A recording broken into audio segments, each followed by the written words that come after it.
Hi, you guys. Welcome to a special episode, Sunday episode of Howdy's Hull Yeah Hangout. We have a interview with Bo Dallas that's gone live on USA Today, which we're going to talk through. Of course, we've got some Wyatt Sicks tidbits as we head into the October 21st episode of Monday Night Raw tomorrow, where we're pretty much guaranteed something to do with The Miz, something to do with the Final Testament and Uncle Howdy and the Wyatt Sicks getting involved in their business. We will recap all of this and more shortly. See you in a second.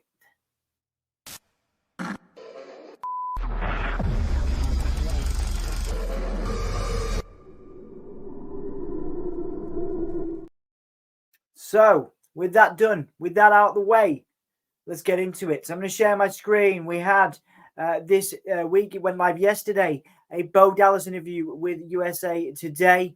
Obviously, I've just got it on Yahoo Sports because it's a little easier to read. Bo Dallas didn't know if he could do it. He and his brother, Windham Rotunda, known professionally as Bray Wyatt. Just want to check this is on screen for you. It is not on screen for you. Oh, there we go. Okay, so let's do this. Yeah, once again, Bo Dallas didn't know if he could do it.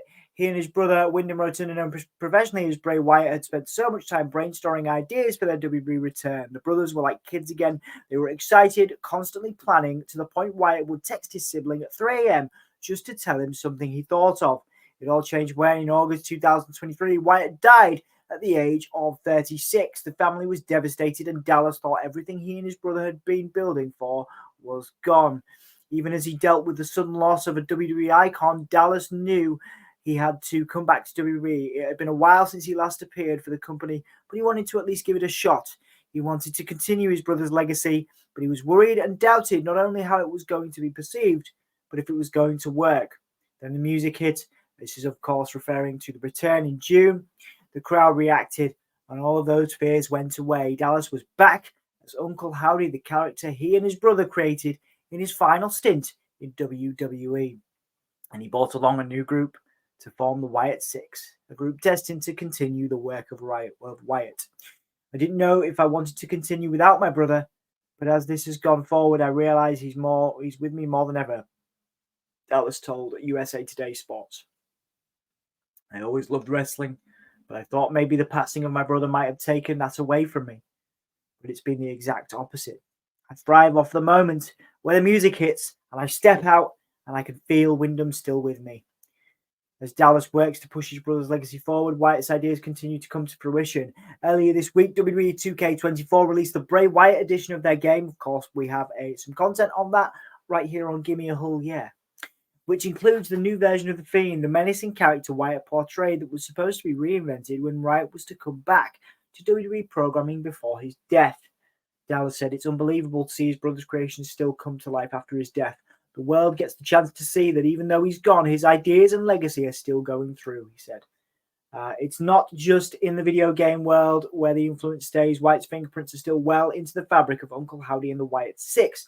Everything that's going on up until this date and then going forward, if it's not Windham's idea, it has a piece of Windham's idea in it, Dallas said. Who the members are of the Wyatt Sicks are also thanks to Wyatt, based on characters from Wyatt's Firefly Funhouse. The group features Eric Rowan, Nikki Cross, Joe Gacy, and Dexter Loomis. Dallas said all the people were personally picked by Wyatt to be part of the stable. I just want to stop here because I did an interview, of course, with Bray's tattooist, Kyle Scarborough, and Kyle said that Bray didn't want the group, but this is a little bit sort of conflicting here. But again, I think it goes back to, elements of Windham's idea. Not everything that Windham will have wanted is perhaps in here, but elements of it are. But Dallas continues to go on. He wanted to work with them. He handpicked them for reasons almost unknown to me. Like he just saw something and felt something in them. Obviously, that's beautiful.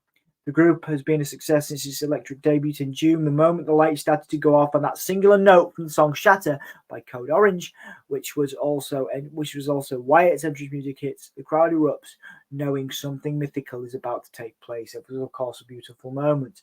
The support from fans has been a heartwarming moment for Dallas. There are some interactions he gets where people will hug him and others will simply say, "I love you."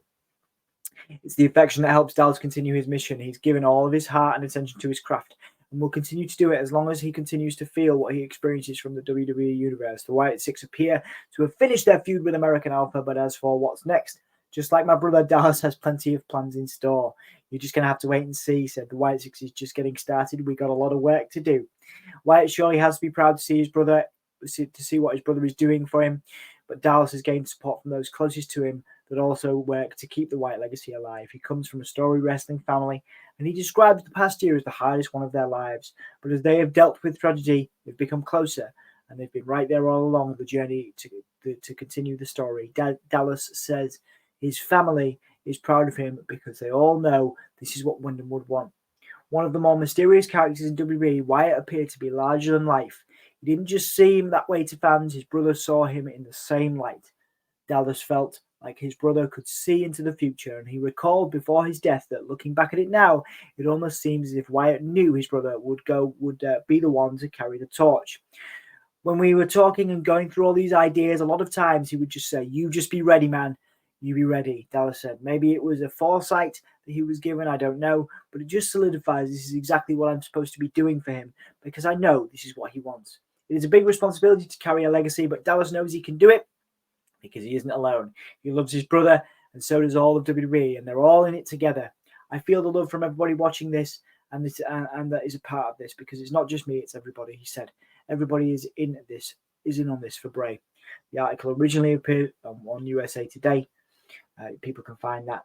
Bo Dallas shares the journey of continuing brother Bray Wyatt's legacy. That was, of course, written by Jordan Mendoza for USA Today. So, guys, I wanted to just read that out to you because I think it's a beautiful article. Very important that we sort of cover that today, as it's just come out a few days ago. Now this weekend's been a whirlwind for me, so I'm glad I saw it. And just a great tribute from Bo to Bray, of course, as we head into what is presumably the next feud for the Wyatt Sicks. Of course, I will bring up Twitter now as well to cover anything else that we've missed this week. I'll just go on the Wyatt Sicks tag. There's some good stuff here with Misfit Wrestling Podcast, of course, a friend of the channel, referencing that interview there, which I think is cool. Of course, Wyatt Sicks teasing October 21st return, and it's going to be very exciting to see what's going on. Of course, there's C Wrestling. Lots of love for this interview, guys. There's of course some stuff on there. You can get a Wyatt Sicks lantern now. There's of course some stuff on there. There you go. So this is it. Liar from the Wyatt Sicks, the actual Wyatt Sicks account. You are a disease in time with a den of serpents. You will all burn. So that not only referencing the Miz, but also referencing Paul Ellering, which of course leads us to the final testament. And as I think what we're getting tomorrow, we're getting the final testament getting taken down because they've been helping the Miz to take down R-Truth and of course betray R-Truth. So final testament are going to get it from the Wyatt Sicks as well as the Miz. So we're going to be very excited to see tomorrow night on Monday Night Raw. Lots to look forward to, guys. Thank you so much for watching this episode of Howdy's Hulia Hangout. Thank you so much for listening to me read that article, which I was very excited to read to you and very happy to read to you on this Sunday. Very tired. It's been a long weekend, but I just wanted to do this for you guys. Thank you so much for supporting the channel. Thank you so much for supporting Gimme a Hulia, supporting me, Anthony, Sam, Andy, the whole team. We love you guys. Thank you so much. It's not worth doing without you. So thank you for being here. And we'll see you again real soon. I'll be back probably on Tuesday before I go to Canada. I go to Canada for a few days, which might mean that I can't do these videos as much. But I will be back on Tuesday with some news for you guys. So we'll see you then. Take it easy. See you again. Bye, guys. Oh, yeah.